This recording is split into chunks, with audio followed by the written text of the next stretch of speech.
the wrong choice. This is a warning from God. Will you choose restoration or destruction? You see, everyone has faults and everyone has struggles and everyone has battles. But what everyone doesn't choose to do is they don't choose to harden their hearts and reject the Lord. And the reason I'm saying that is because I want to speak to you about a man today that's known as King Saul, who had battles, who had struggles. But one thing he did is that when God exhorted him, when God corrected him, he hardened his heart and he became rebellious against God. Instead of surrendering to the Lord, he became rebellious against God. Now, I want to show you a comparison between the man that I'm speaking about, Saul, who was rebellious against God, and God removed the spirit from him, and King David. When you look at Saul, what Saul did was he disobeyed a command. He went to go fight a war, and he didn't destroy everyone like God had told him to destroy them. What David did, he did something much worse in the physical. David committed adultery with Bathsheba, and then he had her husband killed. Which one's worse? Disobeying an order in war or killing a man and sleeping with his wife? Which one's worse? Of course, the one David did is much worse. But the thing that Saul did was when God exhorted him, he hardened his heart and became rebellious. When God rebuked David, oh man, he humbled himself and he recognized the error of his way and he didn't care about the kingdom. Saul cared about the kingdom, more about God. David didn't care about, when I say he didn't care about the kingdom, I mean he didn't care about being king. He loved the people, but he said, Lord, better is one day in your presence than 1,000 days out of it.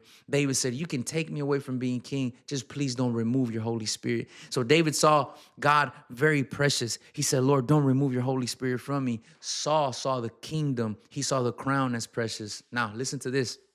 When God removes his spirit from Saul, Saul's being tormented by an evil spirit.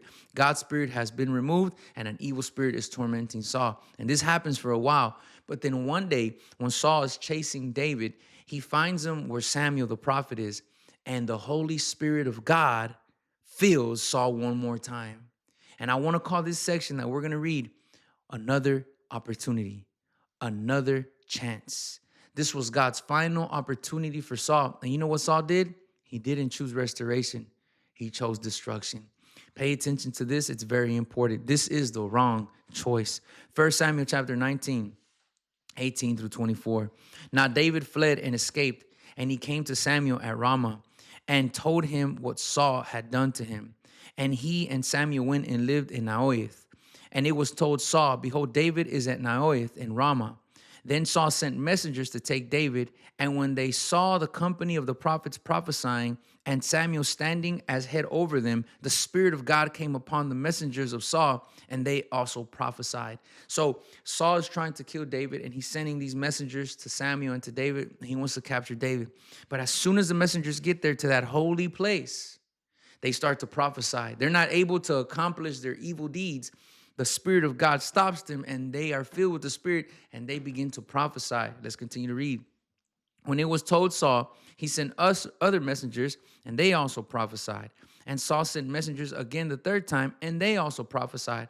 So every time somebody would go there, they would prophesy, they would prophesy, they would prophesy. This is holy ground. And Saul is hearing about this, how this is holy ground.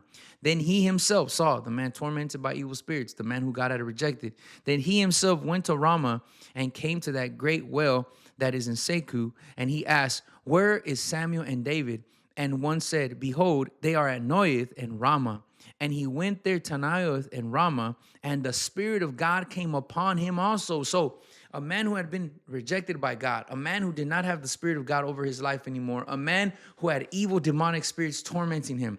He gets to this place, and the Bible says, and the Spirit of God came upon him also. Here he is. He's been wanting the Spirit of God, so he says. He's been tormented by these evil spirits. You would think, being tormented by this evil spirit, you would think if Saul gets another opportunity to experience and to be filled with God's Holy Spirit, you would think that he would choose it. This is God's final opportunity. This is God's final chance. Here it is, Saul. God is giving you another opportunity. He had taken his spirit away from you, but now here you are in this holy place, and the Spirit of God fills you once again. What are you going to do, Saul? Are you going to choose restoration? Or are you going to choose destruction? Surely he's going to choose restoration. But remember what I told you in the beginning of the video, the difference between David and Saul. Saul cared about the kingdom more than he did about God.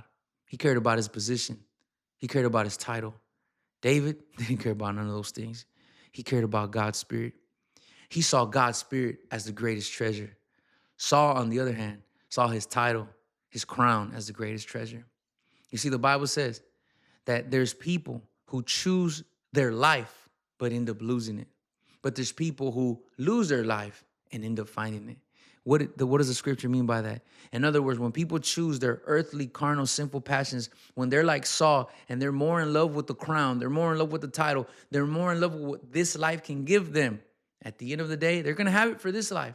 But at the end of the day, when they close their eyes in time and they open them in eternity, they lost their life. But when people surrender their life now to the Lord, when people choose the Lord Jesus Christ and they close their eyes here in time and open them in eternity, they actually found their life and they have eternal life. So the Bible says that he got to that place. The Spirit of the Lord rushed upon him. He prophesied. And then listen to this. Listen to what the scripture says. And the Spirit of God came upon him also. And as he went, he prophesied until he came to Naioth and Ramah. And he too stripped off his clothes, and he too prophesied before Samuel and lay naked all that day and all that night. It was a symbol of Saul humbling himself in the presence of God, taking off those filthy garments. Filthy garments many times are used to represent a lifestyle of sin. And here Saul, he's taking off his garments. He's lying naked in front of the presence of God. Just the same way that a man comes into this world, there he is. The same way God created Adam and Eve, right there in front of the presence of God. No hypocrisy, no coverings, no border, no friction between mankind and God. Here he is, just the Lord is seeing Saul for who he is. That's what it represents. He's seeing him for who he is. There's no hypocrisy. There's no lies. There's nothing. There's nothing hindering Saul from the presence of God. And he's prophesying. And then listen to this. He prophesied all that night. Thus it was said, is Saul also among the prophets? People were able to see, wow, God's spirit came upon Saul one more time. But what did Saul do? Did he choose to stay in that holy place? No. He was like a dog returning to his vomit. He was like a pig after being washed, returning back to the mud. Here you see Saul being filled once again with the Holy Spirit of God. And instead of choosing restoration, he chooses destruction. He gets up and he walks away. That's the wrong choice. Don't leave that holy place. What do I mean by that holy place? Don't leave your relationship with God. Humble yourself. Surrender yourself to the Lord. Call upon the name of the Lord Jesus Christ and be like David and tell him, Lord, don't take your Holy Spirit from me. Lord, I don't care about the titles. I don't care about the luxuries. I don't care about the position. Lord, don't take your Holy Spirit from me. That's the right choice. Learn from Saul's wrong choice so that you will never make it. God bless you. I pray this video was a blessing to your life. If it was, do me a favor. If you're not subscribed, subscribe. I post daily videos that I hope and pray will be a great blessing to your life. So if that's something you're interested in, subscribe right now so that you can be alerted every time I post a brand new video. And if you would like to show your appreciation and support for my channel, you can do so in one of two ways. The first way is called Super Thanks. It looks something like this. You can find it down there next to the share button, next to the like button. Anything you feel in your heart is a great blessing to my life. The second way is called channel memberships. This is a monthly reoccurring way of showing your support and appreciation for my channel. If that's something that you're interested in, you can click the join button below next to my little profile picture. Click the join button, pick one of the 3 levels, and you can become a channel member today. With that being said, tomorrow, Saturday, I'm going to be hosting a live channel member only live Q&A and prayer session for channel members only. If that's something you're interested in, click the join button, become a channel member of any level, and you can participate in tomorrow's live Q&A. God bless you. I'll see you soon, Lord willing. And before you click off, make sure you watch this video that just popped up on your screen. I know that it's going to be a great blessing to your life. Have a blessed day.